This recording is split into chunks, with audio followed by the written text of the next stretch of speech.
O Senhor esteja convosco. Ele está no meio de nós. Proclamação do Evangelho de Jesus Cristo segundo João. Glória a vós, Senhor.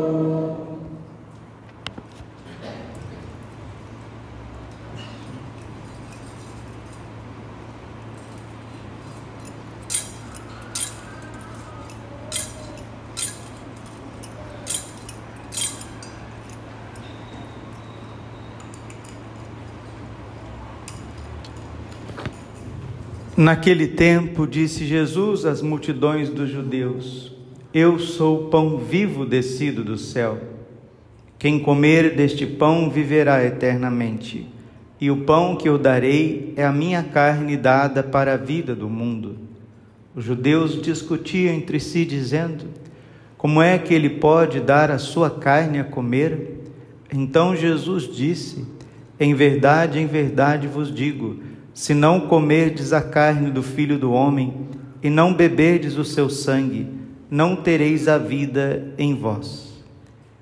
Quem come a minha carne e bebe o meu sangue tem a vida eterna, e eu o ressuscitarei no último dia.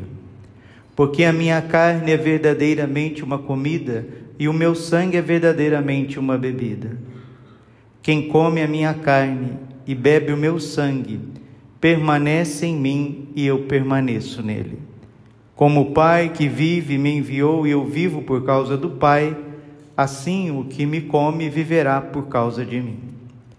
Este é o pão que desceu do céu, não é como aquele que os vossos pais comeram, eles morreram. Aquele que come este pão vivo viverá para sempre. Palavra da salvação. Ave Maria, cheia de graça, o Senhor é convosco. Bendita sois vós entre as mulheres, bendito é o fruto do vosso ventre, Jesus. Santa Maria, Mãe de Deus, rogai por nós, pecadores, agora e na hora de nossa morte. Vinde, Espírito Santo, vinde por meio da poderosa intercessão do Imaculado Coração de Maria, vossa amadíssima esposa. Podemos sentar um instantezinho. Jesus, manso e humilde de coração.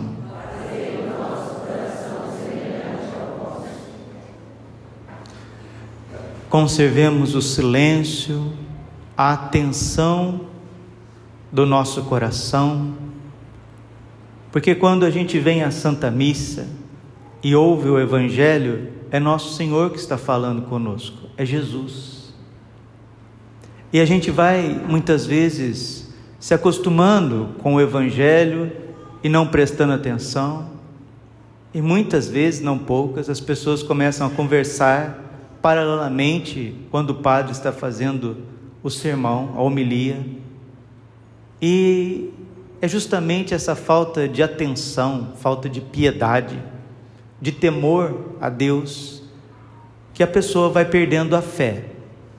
Tem duas coisas, diz um amigo meu, que a gente jamais deve se acostumar: com Deus e com o pecado. O dia que você acostumar com Deus, você está banalizando Ele. O dia que você acostumar com o pecado, Ele te destrói. E nós que somos de frente de igreja, padres, diáconos, religiosos, ministros, acólitos, leitores, nós temos que ter uma vida de oração dobrada, porque senão a gente se acostuma com o sagrado. A gente faz, às vezes, da igreja uma extensão do nosso quarto, da nossa casa, e não é assim. A casa de Deus, a capela, a igreja, o templo é um recorte do céu. Etimologicamente, a palavra templo significa recorte do céu. Deus recortou um pedacinho do céu e deixou na terra, porque no sacrário está o mesmo Deus, com o Pai e o Espírito Santo, que vive e reina por todos os séculos dos séculos. Quando a gente entra na igreja, nós estamos adentrando a sala do trono.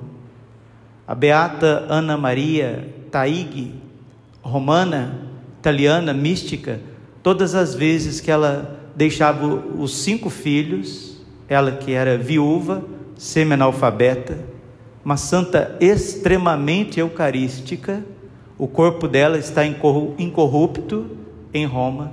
A hora que ela adentrava a capela para fazer adoração, ela tinha a graça de ver os anjos rodeando o sacrário, rodeando o ostensório quando Jesus estava exposto.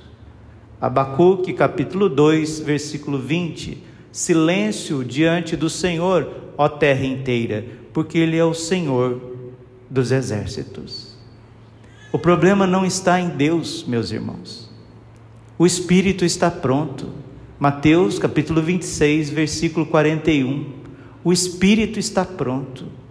É a carne que é fraca. É nós que somos muito dissipados, nós que viemos correndo, nós que infelizmente estamos cheios de problemas, e a gente entra na igreja, a cabeça da gente está lá nas nuvens, e a gente celebra a missa e não compenetra nos santos mistérios. Porque o que era a missa de Santo Padre Pio? É a mesma missa que todos os padres celebram, mas o zelo que o Padre Pio tinha pela liturgia, a austeridade que ele tinha com a liturgia, com os santos mistérios, o silêncio que se fazia na capela.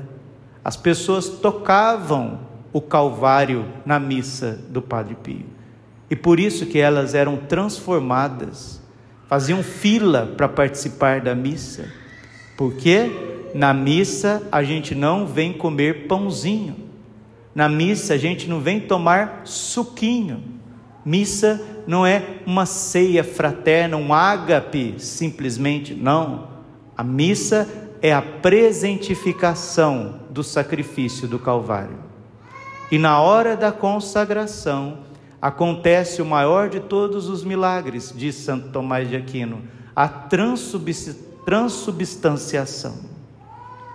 O pão deixa de ser pão e o vinho deixa de ser vinho, e nós temos diante dos nossos olhos o corpo, sangue, a alma e a divindade de nosso Senhor Jesus Cristo.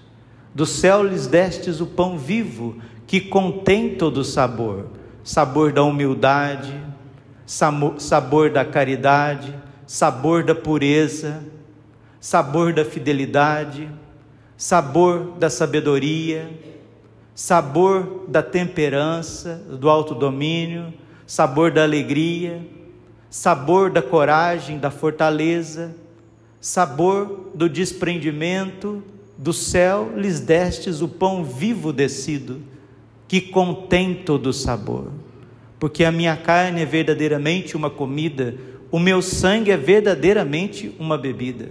Quem come a minha carne e bebe o meu sangue, permanece em mim e eu permaneço nele. E quando os padres, comecei a fazer homilia dizendo que nós padres somos os que têm que mais vigiar, porque para um padre perder a fé na presença real de Jesus na Eucaristia e fazer as coisas assim mecanicamente é daqui para ali. E no milagre de Corpus Christi foi justamente o que aconteceu. Era um período difícil, o padre era muito bom, mas estava com dúvidas no coração. Será que realmente na hora da consagração é o corpo de nosso Senhor Jesus Cristo? O mesmo corpo que ele recebeu de Nossa Senhora? O mesmo corpo que foi pregado na cruz? O mesmo sangue que ele derramou na circuncisão, na flagelação, na coroação de espinhos? Será que não é um símbolo? Será que não é uma forma da igreja chamar os seus filhos, acolher os seus filhos para lembrar daquilo que Jesus fez por nós? E o padre, bom padre, mas com essa dúvida no coração, ele peregrinou, ele fez uma peregrinação penitencial para Deus responder a ele. E no meio dessa peregrinação ele foi celebrar uma missa. E na hora que ele foi consagrar, meus irmãos, hora que ele disse: isto é o meu corpo, e elevou a hóstia consagrada, elevou o Santíssimo Sacramento, a hóstia consagrada começou a gotejar sangue no altar. É um milagre de Corpus Christi. E aquele homem, aquele padre tremendo, está lá em Bolsena, na Itália, até hoje. O sangue vivo de Jesus na Eucaristia, que pingou no tampo do altar, no mármore do altar, penetrou o mármore do altar, atravessou o corporal, atravessou a toalha do altar e penetrou no próprio altar as manchas sanguinolentas. O sangue preciosíssimo de Jesus que ele derramou na cruz é derramado em cada Santa Missa. O mesmo sangue, o mesmo corpo. E o padre, tremendo, foi saindo com a hóstia sanguinolenta na mão, pingando no chão da igreja. E está lá até hoje. Isto é o meu corpo. Este é o cálice do meu sangue. Com que amor nós deveríamos participar da Santa Missa, com que recolhimento, com que pureza nós deveríamos participar da missa, fazer uma visita ao Santíssimo Sacramento. Aí sabe o que ia acontecer? As trevas da tua vida iam embora. Você começaria a ser um homem novo, uma mulher nova. Se nós de verdade valorizarmos a Eucaristia, centralizarmos ela na nossa vida, seremos pessoas felizes, iluminadas. João capítulo 6, versículo 27, trabalhai não pelo pão que perece, mas por aquele que o Filho do Homem vos dará, este o Pai marcou com o seu selo. A graça é importantíssima, sim, porque sem a graça não temos a fé católica.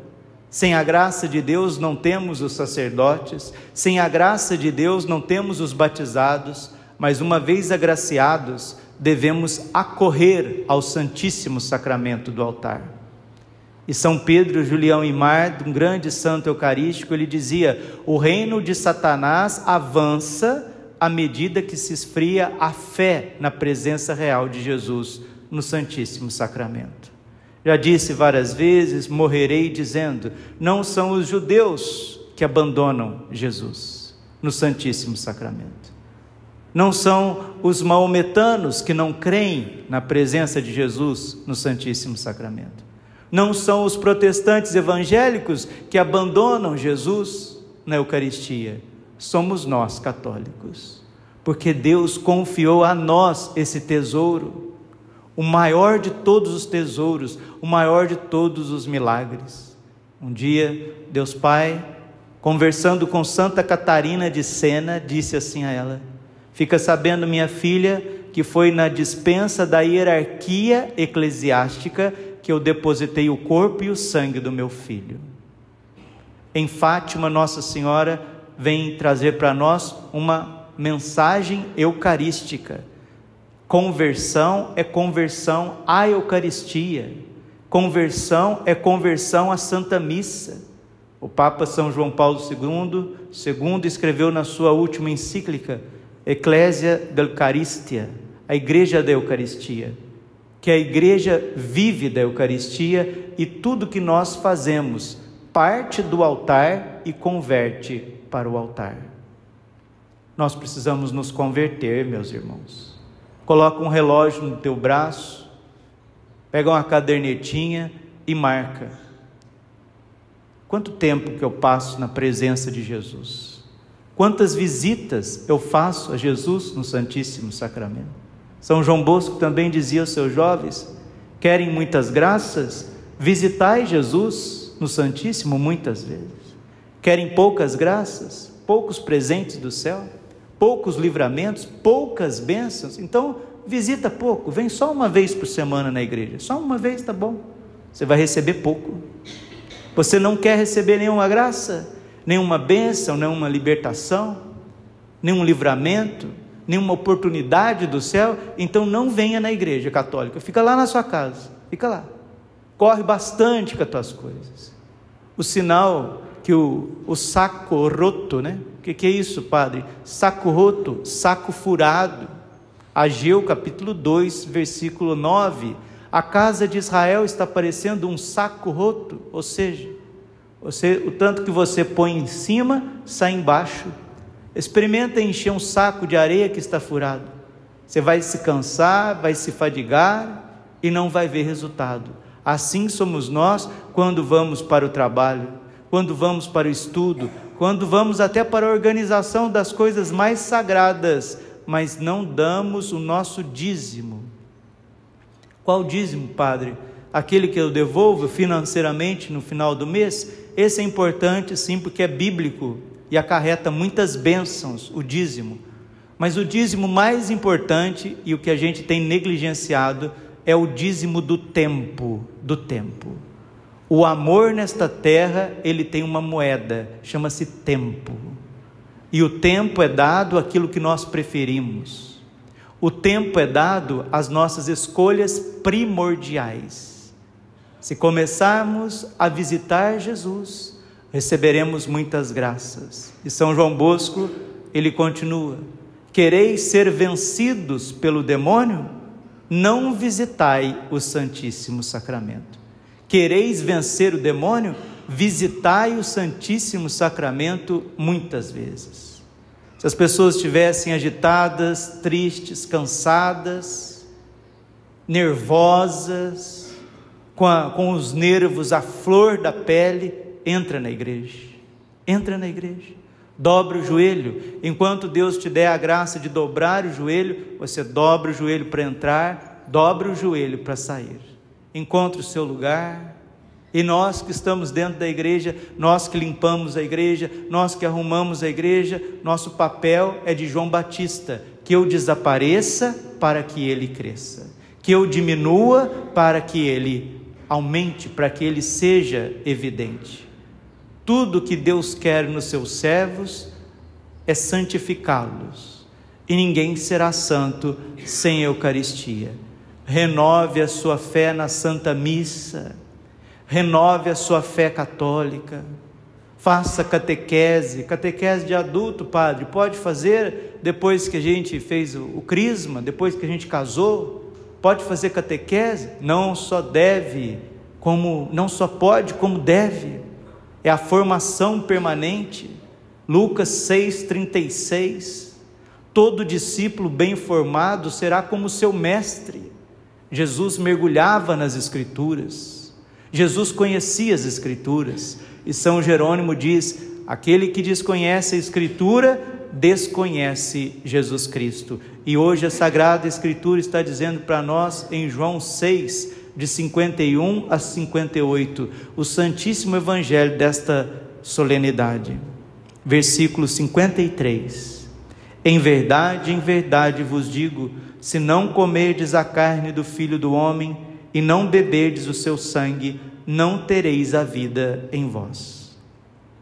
Quem come a minha carne e bebe o meu sangue, tem a vida eterna, e eu ressuscitarei no último dia. Ressurreição, não existe reencarnação, isso é fábula maligna, isso é loucura da cabeça de gente. A Bíblia condena a reencarnação. Ressurreição, eu ressuscitarei no último dia. E na parábola do pobre Lázaro e do rico Epulão, Lucas 16, Jesus diz que não há transposição do mundo dos mortos para o mundo dos vivos. Não existe isso. E as pessoas ficam evocando os mortos, que na verdade está invocando os demônios. Hebreus capítulo 9, versículo 27, está determinado que o homem morra uma vez somente, uma vez, não há outras mortes, porque a doutrina da reencarnação, você volta e morre, você volta e morre, você purifica um pouco, volta e morre, e tem católico que está com essa maluquice, com essa heresia, com esse bafo do inferno na cabeça. Está determinado, o homem morra uma vez somente. Hebreus 9, 27. E logo em seguida vem o seu juízo, céu, inferno ou purgatório. Quem come a minha carne e bebe o meu sangue, tem a vida eterna, e eu ressuscitarei no último dia. Porque a minha carne é verdadeiramente uma comida, o meu sangue é verdadeiramente uma bebida. Quem come a minha carne e bebe o meu sangue, permanece em mim e eu permaneço nele. São João Crisóstomo diz que aquele que comunga a carne de Jesus, o sangue de Jesus, ele tem um hálito eucarístico. E esse hálito eucarístico é terrível aos demônios, é terrível às forças das trevas.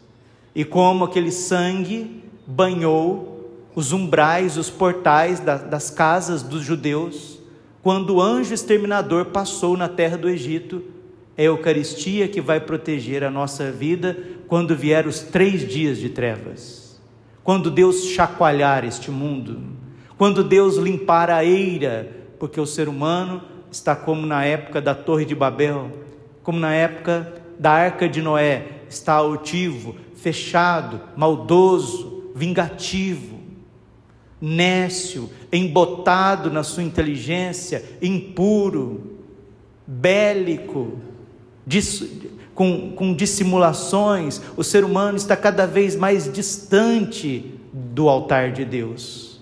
E grava isso para a gente terminar essa reflexão. Quanto mais você se aproxima do altar de Deus, mais você é transformado. Quanto mais você se distancia do altar de Deus, mais você é deformado. A alma humana, ela vai se deformando quando ela afasta da Eucaristia. Mas quando você se aproxima do altar, você adora, confessa os seus pecados, comunga na graça de Deus, você é transfigurado, você é transformado, você é santificado.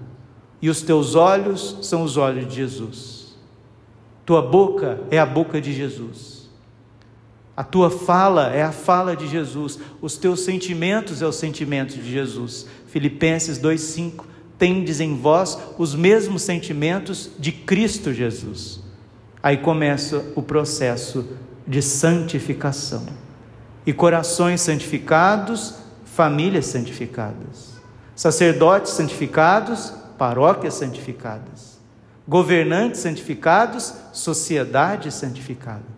Padre, mas a gente está vendo é o contrário disso aí. Parece que as famílias estão acabando, parece que os padres estão numa tremenda crise, parece que a sociedade se voltou contra os seus próprios membros. É isso mesmo. Isso mostra que nós estamos numa esteira que não para, numa catarata imparável, e Deus enviará para nós o aviso prometido em vários trechos da Escritura, a iluminação das consciências que Nossa Senhora falou a tantos santos, e em Garabandal ela mesma disse de viva voz: virá o aviso, e do aviso virá um milagre. E os especialistas na mensagem de Garabandal diz que o milagre consiste também quando os sacerdotes estiverem celebrando o santo sacrifício da missa, de terem ali uma luz sobrenatural para reconhecer a presença real de Jesus na Eucaristia. E o milagre de Garabandal será acompanhado para os leigos da certeza da inabitação da Santíssima Trindade nas vossas almas, no vosso coração. E depois do aviso e do milagre, virá uma grande correção, uma grande limpeza neste mundo. Como na terra do Egito houve uma grande limpeza e se salvou quem estava com o sangue do Cordeiro nas suas portas, também nós já vamos nos salvar da perdição odierna aqueles que são banhados pelo preciosíssimo sangue na Eucaristia. Corpus Christi Domini, eu creio, Jesus, Tu és o meu Deus, eu creio, mas aumentai a minha fé. Glória ao Pai e ao Filho e ao Espírito Santo, como era no princípio, agora e sempre, por todos os séculos dos séculos. Amém. Coração Imaculado de Maria. Vamos ficar um pouquinho em pé, por favor, como soldados em ordem de batalha, professar o nosso hino, a nossa razão de viver, o credo apostólico. Creio em Deus Pai, Todo-Poderoso, Criador do céu e da terra, e em Jesus Cristo, seu único Filho, nosso Senhor, que foi concebido pelo poder do Espírito Santo, nasceu da Virgem Maria, padeceu sobre Pôncio Pilatos, foi crucificado, morto, sepultado, desceu à mansão dos mortos, ressuscitou ao terceiro dia, subiu aos céus, está sentado à direita de Deus Pai Todo-Poderoso, de onde há de vir a julgar os vivos e os mortos. Creio no Espírito Santo, na Santa Igreja Católica, na comunhão dos santos, na remissão dos pecados e na ressurreição da carne, na vida eterna. Amém. Com alegria cantemos o nosso ofertório.